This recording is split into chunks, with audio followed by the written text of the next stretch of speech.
You guys heard Sandra come up, join the fun. We talk a lot about community participation, and Smart Cities is really about the intersection of community, public, private, community, folks all coming together to make better decisions. So if we're going to do that, we've got to implement that. Part of that implementation is what's going to happen right here on this stage today. I'd like to introduce you and welcome you to the Connected Communities and AI Ready Networks. Our moderator and presenter is Sandra Baer, SmartCitiesWorld brand ambassador from Washington, D.C. Everybody give it up for the panel.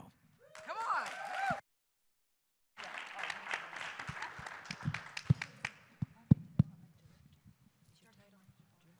I don't know about them, but I got a mic. Yes! Woo-wee! $97 million. Who knows that number? I mean, not $97 million, 97 million. 97 million. Take a guess. Come on. Okay. People? Yes. 97 million people, according to several sources, are saying that 97 million people around the world are working in AI today. And that number has grown massively in what, 3-5 years, right? Okay, here's another number, 83%. Who's got that number? 83%. Now, I want you to remember these numbers. They're very important, sort of. 83% of companies around the world are saying that AI is their very top priority. I mean, that's amazing, isn't it? And it's going to just grow. I mean, when you think about it, what company is not considering it a top priority? Because AI affects everything, everybody, right here, right now. Do we all agree on that? How many of you are working in AI? Well, there should not be one hand that doesn't go up. Okay, so I want to say a couple things before I introduce these speakers. They are very expert professionals in what they're doing, and you're going to have fun with them, and you're going to ask us questions for sure. As I said earlier, the smartest people in the room are in the audience. So are you ready to ask questions later? Say yes. Okay. Okay, that's what I want, interaction. Okay, what is AI? Does anybody have a simple definition? Anybody want to volunteer? Does anybody know what AI is? Okay, give it a shot. A tool to augment or help you with basic business or personal needs. A tool. That's right. Well, and more than that, it's a bunch of computer systems. It's a vast amount of data that is used to mimic human intelligence.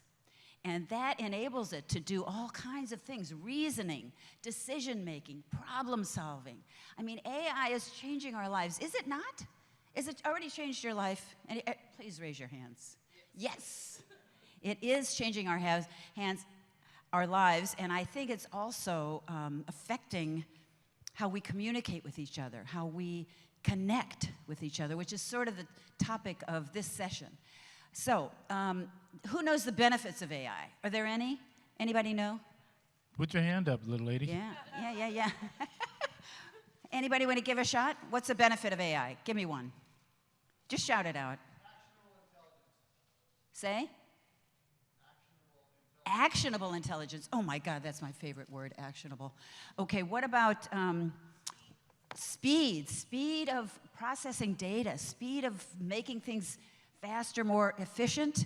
I worry about that word today, but anyway, more efficient for sure. What else? Any other ideas? Say? Save time, absolutely. So I think two things in essence. One is that it really helps us make decisions faster. Number two, it helps us predict the future. How many of you agree with that? Yeah? I mean, it's hard to predict the future, isn't it? And it's hard because we're always looking at the past to predict the future. And sometimes it's going to change. Can we all attest to that? The future is different than it was 5 years ago? Yeah. Okay, so those are the key benefits. Decision-making and predicting the future. And you're going to hear about that today from two great panelists. Grace Simrall is the development of market. Development of markets for Lumos, Fiber, a really cool, interesting company, and she's going to tell us more about that because it's very connected to connecting communities through AI. Also, we have Clayton Banks. He's the CEO of a very cool named company called Silicon Harlem. Is that a cool name? Absolutely. If any of you have worked in the Middle East, they have a silicon oasis, right? So, and in certain parts of the Southwest, they have a silicon forest. I mean, this is very interesting, a very cool way of thinking about what's happening in AI, especially, as Clayton will tell you, for underserved communities, and you know, really hearing all the voices that need to be balanced and connected with AI. So, without further ado, I'm going to introduce Grace. Grace, take it away. Give us a little bit of introduction, and then we'll start asking questions. Of course. Thank you so much, Sandra. Good morning, everyone. As Sandra said, I am the Director of Market Development for Lumos Fiber. Just a little bit about Lumos. We are a 100% fiber optic company. We both do engineering, construction, and in fact provide the service. I'm really pleased to say that, given you probably still don't know who Lumos Fiber is, that we just closed a deal on Tuesday to enter into a joint venture with T-Mobile. I think everyone's heard of T-Mobile, right? Yes. So going forward, we will be T-Fiber powered by Lumos. But nonetheless, I'm on this stage not because of that work, but really because of the work I did prior to this. From 2016 to 2023, I was the Chief of Civic Innovation and Technology for Louisville Metro Government in Louisville, Kentucky. And we saw the challenges. There are many portions of our community that were not connected, and we certainly weren't AI ready. Now, we were among the cities who were talking about both of these things during that time. We tried many times to try and attract a fiber internet provider. Oh, if you all have heard of Google Fiber, for a long time, my name was directly associated because Louisville was the very first city to have Google Fiber leave it. And in fact, you'll have to buy me a beer if you want that full story. But nonetheless, we didn't give up. What I had told both the public when they were very upset that this was happening and the media was that, I know, it feels like it's the end. We tried so hard and they've abandoned us. But I know that we've taken steps within city government to make it easier for companies like Google to do business with us. And this is not the end, this is just the beginning. So how thrilled was I to then have an opportunity to make good on that promise with Lumos Fiber. We are going to be building out the entire city. It's going to take us 4 years to do it, but every single home will be connected once we're completely done with our construction. Phase 1 will take 4 years. Subsequent phases will come after that. Because what we would say all the time is that talent is actually evenly distributed. I know the next Einstein is in Harlem. I know that. But does that little boy or girl have the opportunity to fully realize that? And if they're not connected, and if they don't have the digital skills, which just keep ramping up, right? Before it was just, do you know how to use a computer? Do you know how to type? Then, wait, do you know how to use the internet? Do you know how to use social media? And now, do you know how to use AI and the latest AI tools? We need to make sure that they do. So just very committed to that through the work of Lumos Fiber. Excellent. Okay, Clayton. Thank you very much. Can I stand up? Otherwise, you may not be able to see my pants. So I want to make sure of that. Thank you for being here, first of all. I love this particular group of people that have put this together. Artie's a good friend of mine, so so happy to be here. And see a lot of my friends here as well. Ken in the back here, he and I are doing some really cool things, some new technologies. CJ, others, we've done some great technologies, new technologies. But, let me say this very clear. Technology, let's put it this way. I love technology, but I love people more. Keep that in your head, because at the end of the day, as we talk about AI, there's problems with AI. It's not perfect. It's great, it's needed, it's all of that, but I will tell you, everybody remember that if you've ever heard some of the problems that AI has. Example, who put the algorithms together. All right? We still have the brain, right? We still have a brain. We don't need AI to tell us every single thing. They actually have information that we created. So I say that because there's greatness with AI, there's no question about it. However, you're greater. And I think it's important. And me at Silicon Harlem, where we do a lot of work in Upper Manhattan, on the east side of Harlem and all this other places, and what we find, walking with so many people, walking around people, talking with people, and we're finding out that people don't have the sort of access that they need. Almost some basic things, right? It could even just be simply internet. You almost I actually have a car, and therefore I get tickets. If you live in New York, you know you're going to get a ticket. And I always pay them. But I said to myself one day, I said, what if I didn't have the internet? So I had a ticket, and I was like, oh, okay. I got a phone number. Let me call them. And the first thing it said is the best way to get this is to go online. Therefore, if somebody doesn't have internet, they can get screwed when they can't get pay, and that's all kind of fees coming up, and next thing you know, they're in a problem. So I say all this because we want to make sure that the technology is here to help us. It's not us praying about them. It's really technology that has to be driven for all of us. It can't just be a group of people that create the algorithms. So we have to be careful to think that AI is going to basically do everything for you. It cannot. When we talk about, remember Roxanne, we talked about box braids? Maybe some of you never heard that frame, box braids. We put it in chat GPT, and the box braids. I laughed because it was really funny. It was like, what is that? It couldn't, originally, obviously, it'll figure it out, but box braids are braids in your head. They didn't know anything about it because probably nobody had the algorithms around those type of things. I say all that because there's a lot to be said about what we're going to talk about today, but certainly love people.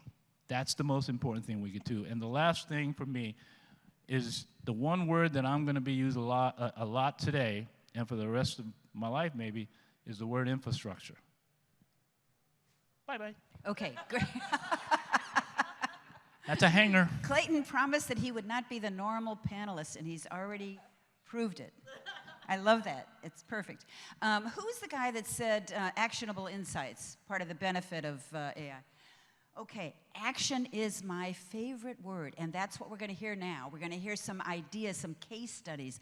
We don't want to talk around this issue. There's too much of that going on in all the meetings I attend, too much talking about it. Let's talk about examples of how AI is helping connect communities. And I know that Grace has some case studies in her front pocket now. Grace, give us a couple examples, and then I'll ask Clayton to do the same thing. No, and so, again, this is happening today. I had a colleague of mine tell me this story. A family in Virginia had a very, very early preterm baby. Baby spent a long time in the NICU, and months went by. The hospital said, you know what, we think finally you might be able to hold your baby. You might be able to take your baby home. But we really still don't feel that comfortable. We need to send hospital-grade equipment to be able to continue monitoring your baby. And it was imperative that the existing connectivity that they had at their house wasn't going to cut it. There'd be way too much latency. There were bandwidth needs that were, in fact, critical for them to be able to take their baby home. And so they approached Lumos, and they said, well, is there any way you could help us? They had approached other people too, and they said, oh no, it's gonna take weeks for us to be able to run a connection to your home. And Lumos said, you know what, we're gonna do it today. And so sure enough, we ran the fiber to their home, made sure that it was stable, proved it to the hospital, and that family, after months of waiting to be able to bring their baby home, was able to do so. And again, that's just the beginning of the opportunity and potential that we have when it comes to improving healthcare in our communities. But I have to interrupt you. So you ran the fiber to their home quickly, but what was the AI implication? How did AI serve all of that? Absolutely. Action. All of those devices produce a massive amount of data, and they actually need processing at the edge to be able to identify if there, in fact, is something dangerous happening that needs immediate attention for the baby to go back to the hospital. So all of those devices need that bandwidth and capacity that really only a fiber to the home connection can deliver. You'll hear from, we've heard the story for decades from incumbents, right? That copper's gonna cut it. Well, let me tell you, copper doesn't cut it. And I think all of us lived through 2020, we know copper doesn't really cut it. So if we want to enable even more AI, especially AI at the edge, we absolutely need future-proof technology infrastructure, and that's fiber.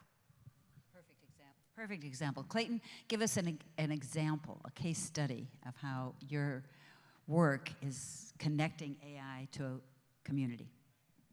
Well, my most recent thing we're working on hard is actually working with a lot of young people and getting them, comfortable with AI and tools of AI and all this other stuff. And so one of the things, and if anybody is in New York and interested to work with us this summer, we're going to be creating a group of kids, teenagers or so, and learn how to do chat boxes. I love it because AI is really behind it, right? But there's so many great mom and pop, companies and businesses in Harlem and other parts of the city don't have chatbots. And for those, sadly, one of our greatest in all of the country, Hazel Dukes, she died on March 1st at 92 years old. I talked to her Thursday and she was dead on Saturday. And so she was shot, right? I mean, she was just one of the greatest people ever. Never lost her mind, never did anything that was hustling. And so I want to call it Hazelbots. Hazelbots, right? I want a Hazelbot because this lady was something else. So that's sort of what's happening right now with us right now. Well, tell us, I'm thinking most of you might know what a chatbot is, but I think you should talk about that. Let's get actionable. Well, let's get a hand up. And how will they learn? Let's do that. Let's for those who are here, put your hand up. One, do you know what a chatbot is? Everyone except three.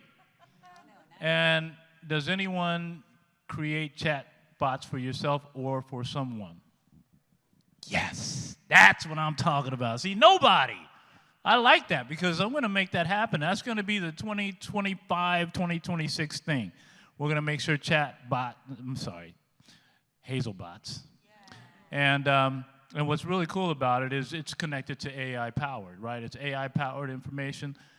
Right now, it's really fairly easy, even if you connect it with ChatGPT, right? So ChatGPT has its point of it. So you do something going on.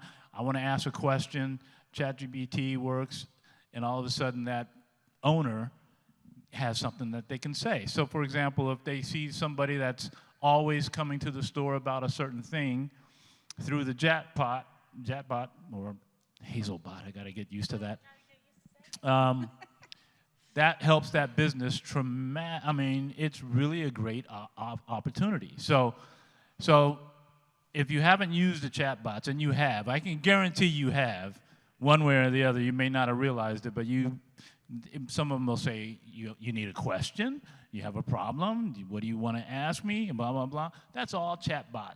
And so this is an opportunity that I think will make a big difference for our businesses, which is really, really important, and even better to have young people with an opportunity to go to the next level, get even better and better and better, and really start working in with the country, with the governance, with everything. So that's something very exciting. Totally cool. Okay, so now I want to talk Stop clapping, everybody. Stop what? Oh. We expect a standing ovation at the end, by the way, just to be clear. Okay, so now I want Grace to first talk about it, and Clayton as well, about what's this balance between the technology, the the speed of it, the vast amounts of data, the way it can predict the future. What's that balance between that and being ethical? And by the way, I talked to some people in the audience that are really concerned with ethical AI. How many of you are thinking about that?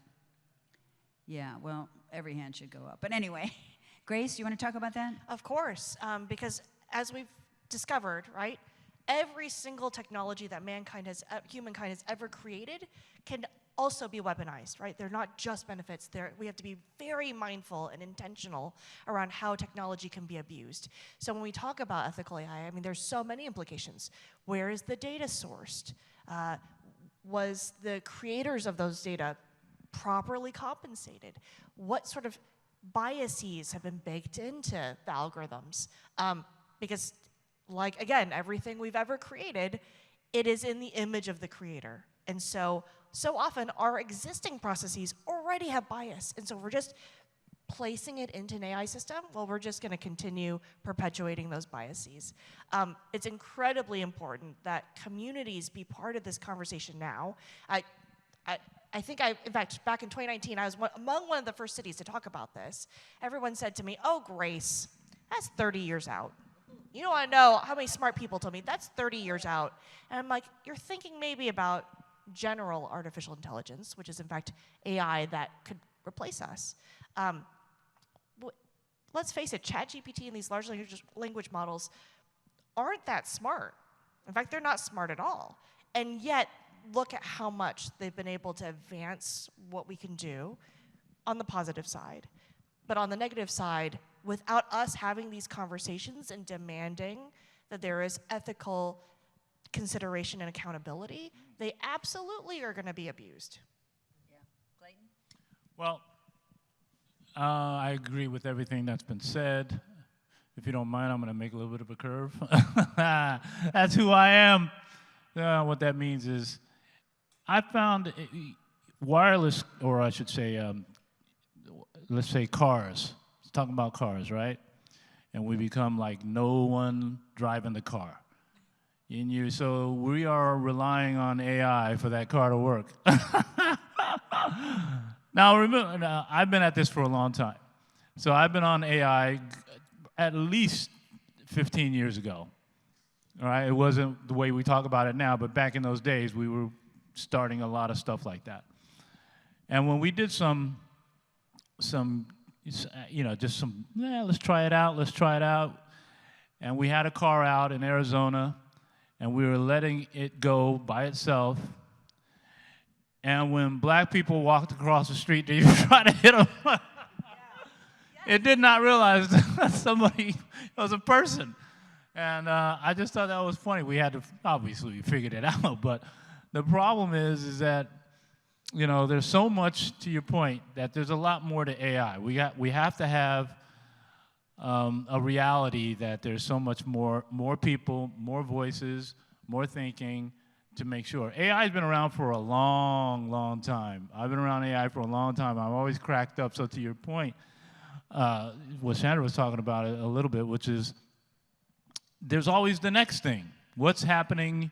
What's happening next? Like for me right now, I'm working in quantum. I'm kind of like tired of AI. I mean, sorry to be honest with you. But so I'm in a whole quantum thing, and I'm working on space, and I'm trying to work with some of the top people in the internet to have internet in the space, and that's an important thing. It sounds crazy, right? But right now we have to put those protocols together. At any rate, like I said, AI has, just amazing thing for all of us. However, don't think that it's perfect. It requires much more time, much more voice, think about for the whole world, right? This is getting connected by everything in the world, which is a good thing in a lot of ways, but also it can be very scary. Ciao, we all agree with that. Okay, so we're going to shift gears a little bit. How many of you think AI has destroyed jobs? Yeah, interesting. Well, the statistic is it's cut 85,000 jobs, 85 million jobs, million. The basic tasks, the cashiers, the the people that do menial labor or in a factory. I mean, those jobs are gone because of AI. But guess what? The other number I said earlier, 97 million jobs have been created by AI. So we're really looking at a future where every one of us can have a job doing something exciting with AI. I'd love for each of you to ask a question.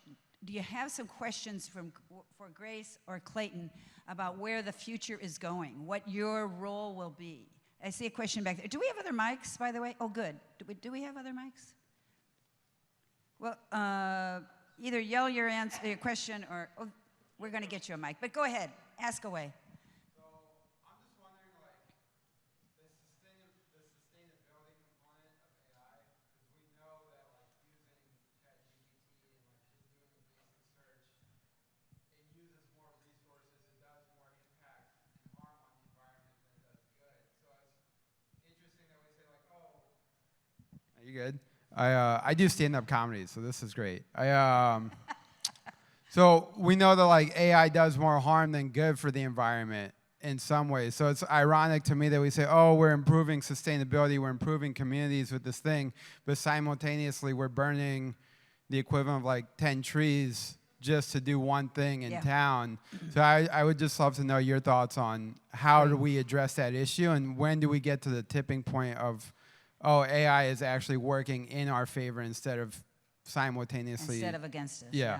Good question. Grace, you want to talk to that? Yeah, so I mean, first of all, I want to just acknowledge that with any new technology, there is a period of experimentation. Now, I'd hope that as people become more aware of the sustainable impact, so impact on the environment, that using ChatGPT or other large language models have, they might not use it for frivolous things, right? They might not use it just for to obtain information that they could have through more traditional search. That said, I embrace the need for experimentation because the same tools are also being employed to utility systems. So they're being employed to fiber systems, they're being employed to power systems and water systems to improve, in fact, the built-in efficiency. There's lots of leakage in those systems. And we're not going to be able to move forward if we don't, again, experiment and try and improve those systems. So I do think at some point it will improve. And again, we just need to make sure that people are aware that maybe don't just use it for the lulz, right? Like, use it for something that's a bit more meaningful. Great. Do you want to respond to that, Clayton? Well, no. I think it's going to take forever. I mean, we're not perfect. Therefore, AI is not perfect. Well, that's for sure. Okay, other questions? Back in the back. Yes, go ahead. You promised you would ask me a question. You asked me to ask it. Okay, so the question is for Grace. So coming back to the use case you mentioned about the fiber you're able to lay to the mother's home so they could bring back the baby.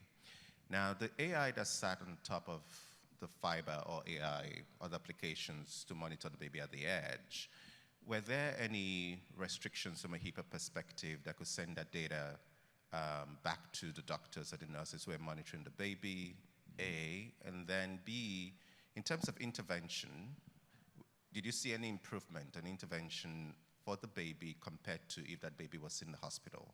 Oh, absolutely. So the family was, again, able to bring home the baby significant earlier than if they didn't have the connection. So number one, yes, like immediately had an impact. And most doctors will tell you, babies need to go home. Like, this is not a good outcome for a baby to stay in the NICU for even longer periods of time. So the sooner the baby can go home, the better. That's true for all patients. Like, the sooner a patient can leave the hospital and, in fact, return to a home setting, their outcomes are better. That said, we often, well, I mean, I can't speak to these particular technologies, but in a past life, I was a telehealth technology researcher, and so I know that those particular kinds of systems are both regulated medical devices, so the FDA regulates them, and then part of the regulation, not just to make sure safety, is in fact privacy concerns. So making sure that they remain HIPAA compliant and that the information is encrypted both in storage and in transit between the patient and the healthcare provider, which would be the hospital and the doctors. So it's handled by the actual either software or hardware that sends the information. Great. Another question here in front? Yes, go ahead. Well, maybe you can hear me anyway. I know we're talking about how AI is connecting communities. Hold it close to your mouth. We can hear you. Oh, there we go. How AI is connecting to communities. And I was wondering, like, what is that tool? I don't know. I know before, I believe Silicon Harlem was doing something around rats or something or whatever, but what are the tools that are being used right now that's connecting, say, Upper Manhattan with Lower Manhattan so that there's more equity? Because right now there seems to be a lot of disparity. And with that, as any tool, things tend to migrate out and you go to the next level. What's the next thing after AI? Because like both of you mentioned before that it's been around a long time and it's just publicly we're starting to use it in the last couple of years. There's obviously a next step. Do you guys have any thoughts around that? I'll go first because I left that hangar early. If you remember the word infrastructure. And so for me, this has a big part of what that is. Well, when we're looking at infrastructure, no longer do we have to just talk about each of us, right? There's something wrong with you, or there's something wrong with that, and it's actually the infrastructure. If we get the infrastructure right, guess what? Everyone's going to be okay.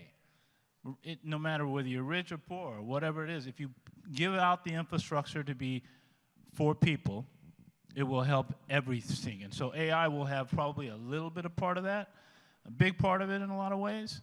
But I really do believe that the next thing we need to focus on is infrastructure. Clayton, why don't you define that? Because a lot of people have different ideas about what infrastructure. Why not? Physical, digital, what are you talking about? I'll do a few, and so I don't take too much. But yes, it's both digital. It's actually with your mayor and all the people on the city councils and all this other stuff. In New York, for example, or any other city of this country, you can have a beautiful street over here and a terrible street over there. That's infrastructure. Some people are upset. Some people are fine. I don't know what's the problem. These people are going, well, I can't get there. So these type of things are what we have to really, to me, and from my perspective, if we really want to have the best country we'll ever have, is if we have infrastructure everywhere that's equitable. So I call it infrastructure for equity. Because if you do that, the AI that helps with that, obviously, with all the inputs, with all of that, but that is the most important thing we can get done. When you're getting hacked at your computer, all these type of things are really a messy situation. And talking with the government, where he told me, one of the guys told me that they needed 600,000 people. And I was like, what? And he's like, 600,000 people because of all of the people getting hacked. Yeah, so much. So trying to get people worked about that. So my point is, though, infrastructure. Use the word infrastructure. I want to talk more about that another day, but definitely I think it's the most important thing in all of our history for now, if we do that right. Because if you look at the history, even when we first started with things like garbage cans and garbage and driving and rodents and all that kind of stuff, would always be in certain areas, and it's happening with the internet. Internet is infrastructure. Some people have fiber, somebody said, and somebody don't. That's a problem. We can fix this. Great. Absolutely. And And speak to that. I would say that one incredibly unique thing about what we're calling AI today as a tool for humanity is that it's the first digital tool that is truly one that unlocks creativity. And what I mean by that is it's not smart, but it is prolific. You could ask it to generate 100 new ideas, 100 more. And then the magic happens. You, with your domain expertise, your lived experiences, interacts with that output and says, aha, I'm sifting through, and I find that diamond. This is the really great idea that's coming from AI. And we just really haven't had a tool like that before in our history. So I don't know what the next thing is, but I am certain that it's in fact going to come from human beings interacting with AI. Question, sir. Oh, go ahead. Sorry, go ahead. And tell us who you are and where you're from. I meant to ask that for every questioner. Good morning, Sabrina Curry, the great city of Patterson, where the Honorable Andre Sayer is the mayor. My question is, in the business world, there's a lot of conversation about business continuity and disaster recovery, and this question is more so for Grace. In light of fiber optic and any other technologies surrounding what is needed for AI, we can see that from the business standpoint, but now what about residential, right? I really can't afford for my internet to be down, and I'm becoming more and more reliant on that, not just as a business owner, but just as a mom, right? What's in place, or what is the conversation around business continuity, disaster recovery in light of AI and always needing to be on and up and running? Absolutely. I think that's an incredibly important question. And it's one not just for private providers of internet service, but even public municipal networks. I wish my colleague Michael Begas was here, because he'd be able to speak to that. So, cybersecurity, it's something that isn't going to just be incumbent on again, users to do their part. Internet service providers are absolutely focused on cybersecurity, and in fact leveraging AI so that we can improve our security. Because I don't know if you've heard this before, but bad guys only have to get through once. We have to be perfect all the time. And in terms of cyber warfare, you see that in fact bad actors are leveraging AI systems to try and attack systems. Again, back wearing my yet another lifetime ago, right, my chief technology officer of the city of Louisville hat, there was a period of time where we always had a baseline level of noise with cyber attack attempts, but that really ramped up in 2020. And we would have photos and videos of Anonymous trying to hack us. So this was active, very aggressive attacks that were happening. They were leveraging AI tools at the time to try and hack us. And so again, we had to be perfect. We managed to be perfect, which is just remarkable. But we're going to need to fight AI with AI when it comes to cybersecurity. Yeah, everything with public safety, with cyber, with everything with your security and your privacy. All of those issues are top of mind for all of us, I hope. There was another question over, yes, way I'm sorry, over can I? There. Oh, I'm sorry, this isn't the second question, this is really a follow-up, just want a little more clarity. I'm talking about in the event that systems go down, like failover, right? Yeah, if I need to be again, so when fiber providers build out these new networks and they're doing their engineering, we intentionally design them so that there's extra redundancy. I don't want to share those specific plans, right, publicly, but nonetheless, you make sure that you have multiple paths to get to what's called light, and that you can connect to the World Wide Web.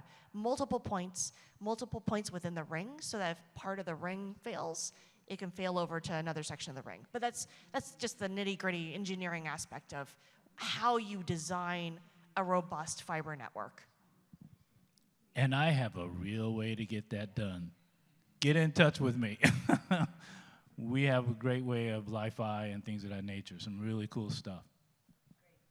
Other questions? Yes, sir. Yes, my name is J.T. Thompson. Hold the mic close to you. I said, my name is J.T. Thompson. They don't have it on. Oh, there it is. My name is J.T. Thompson. I'm from the Hip Hop Hall of Fame, and also I work with Municipal Data and Power. My question, I came in late, but I was enjoying the information that I'm hearing. But my question is to both of the panelists is, it says connected communities and AI-ready networks, right? So I want to know, based upon where we are right now, and how long do you estimate it would take if we're working on a metaverse for a space, say like Harlem, or it could be a space like Crenshaw in Los Angeles, right? A metaverse space. How are we able to utilize the existing technology to link the small businesses in those communities with the education in the schools in those communities, with the political folks as well as circling that back with public safety for us to be able to interact in an area like that. Are we at that capability yet? Talk about a network. Go for it. So I mean, I have to echo what Clayton said. Is the infrastructure there? Hell no, it's not. There are just pockets of places in the United States where there's actual fiber access. And so until we actually build it out, no, absolutely not. Now, that's just the infrastructure side. Then there's the human side. Is there the vision? Is there the will? Are people going to engage in that way? That, like I said, it takes alignment across a community to say we want to realize this for all our residents and we think this is the right way to do it. Even once we solve the infrastructure piece, we absolutely need visionary voices to say, this is how we want to engage with each other. How many of you have city leaders, civic leaders that have the political will to employ this infrastructure that Clayton and Grace are talking about? Okay, well, you got to work on these people. We have some, Clayton, did you want to respond to that? Just real quick for JT, do what you have to do. And even though nothing's perfect yet, continue. Because we still need that. Metaverse is a beautiful thing to do. It's happening all over the place. It's getting people access to something that infrastructure is not really doing well. So we need people like you who are giving people an opportunity using metaverse and technology that you're using all over the place. There's people back here and all over are ready for these things. You just got to deal with the fact that it can be a little problem, but for the most part, it's going to be great. Great advice. Well, and Just I mean, get going. Get going, right? So everyone likes to point out this story, but of course, the founder of Netflix, right? There was a time when we were all getting DVDs in the mail, and he said, you know what? At some point, there are going to be enough communities that have broadband and can stream. It's not here yet, but I'm going to start building because I know it's coming. And so that's what I would say. Have that vision. Go, build, make it into reality. Here's a statistic for you, $1.5 billion. It's the amount of money that Netflix generates from personalizing your Netflix streaming. It's a big business, and it's worth it, right? There's one more question back here, way over there. Oh, two more questions here. Okay. Yes, go ahead, sir. Good afternoon or good morning. My name is CJ Birkin. I'm a senior system software developer. But recently I've been working with an online academy where we're teaching kids tech as young as 8 years old.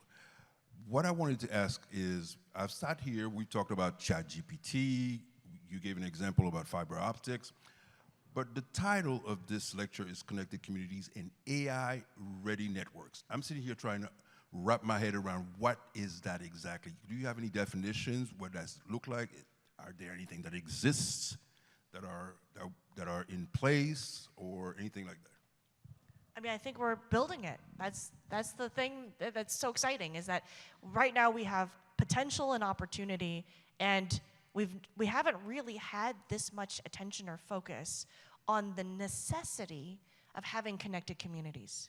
For a long time, it was, oh, well, the internet's a luxury. You know, not everybody needs it. And even then, they're like, oh, well, broadband's good enough, right? You can get by on 25 down, 3 up, right? You got that, right? So no, I mean, I think now there's this very widely recognized reality that in order for us to thrive, we both need connected communities, everyone connected. And in fact, because of all the things we've talked about, the reasons why you would want them, the physical pipes to be AI ready, yeah, they need to be ready. Does anybody have AI-ready networks that you're working with, that your company is running? You want to talk about it? Sure. Can we get him a mic? My name is Shane Rose. I work for Juganu. We're an Israeli technology company. We manufacture infrastructure. Use your mic. Thank you. To your mouth. Thank you. Use the mic. All right. So we manufacture infrastructure that is deployed in cities worldwide. It goes on a light pole. It requires power, and in it are cameras, edge computing, environmental sensors, all kinds of really cool tech. It's fiber or wirelessly backhauled, so you've got redundancy built in, and this is being deployed in cities and municipalities around the world today. So, And where are you based? here in the U.S., we're based in Peachtree Corners, Georgia. Oh, yeah. Yeah. Great. PTC in the house. Peachtree Corners, Georgia. Let's give them a hand. Well, my partner in the back there, Ken, right there with his hand. Make sure we all connect. And we have I think this is our final question. Sir, you just gave up your mic. You're getting it back. Hi. I have a question, kind of a follow-up question on the infrastructure that Clayton, you mentioned, and Grace. You know, when the internet was coming on and people thought the internet would level the playing field, the discrepancies that you alluded to in your example of this street is clean and safe and great and this one's not, that's been going on for a very long time.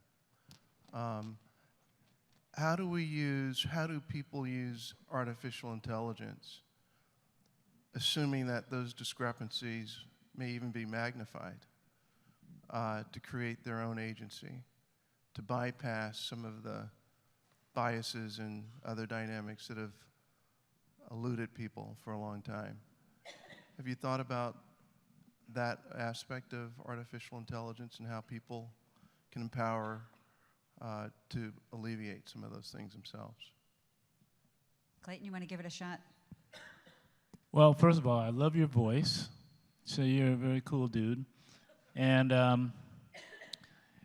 ultimately, really, AI and technology in general, the whole idea is to help people.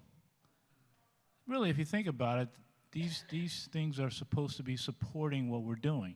It takes time to get it right. So if that's part of what you're talking about, I believe that we'll get more and more and more, but there will always be some problems. That's why I talk about infrastructure. The reason why I talk about infrastructure, because it's easy for us to talk about from the 30s to the 40s to the 50s to the 60s to the 70s and on, and we talk the same stuff, the same thing, same problems, same issues. Let's shake it up. Let's get moving on to something else. And for me, let's deal with the infrastructure. If we get that right, I can tell you for sure that will be a better New York, it'll be a better New York State, and it'll be a better country. There's no question about it. We won't have those questions anymore. Thank you, Clayton. Perfect. Grace, do you have a closing idea like that about action? I think ultimately it's a you can't be what you can't see problem. And so we need to, again, be very intentional that we make sure that groups that have been historically left out and left behind, very intentionally, in fact, are very intentionally invited to the table. And not just invited to the table, but given a seat to lead. I love that these teenagers are going to be building Hazelbots. Like, that is amazing. That is going to unlock the potential. And they say, oh, yeah, we've built something that none of us have built. It goes right to AI. Exactly. It goes from AI. It's all about Python, right? So that's going to happen. They're going to build it. I mean, that's how you do it. You make sure that they see that they, in fact, have a role and give them the pathways to be able to exercise that agency. I want to thank each of you for being here. I guess the idea is that you continue to push forward, that you engage your community, all voices in your community, that you keep pushing for a connected community with AI and with every other service that your city uses. Please give it up for our great panelists, Grace and Clayton. And thank each of you. Bye.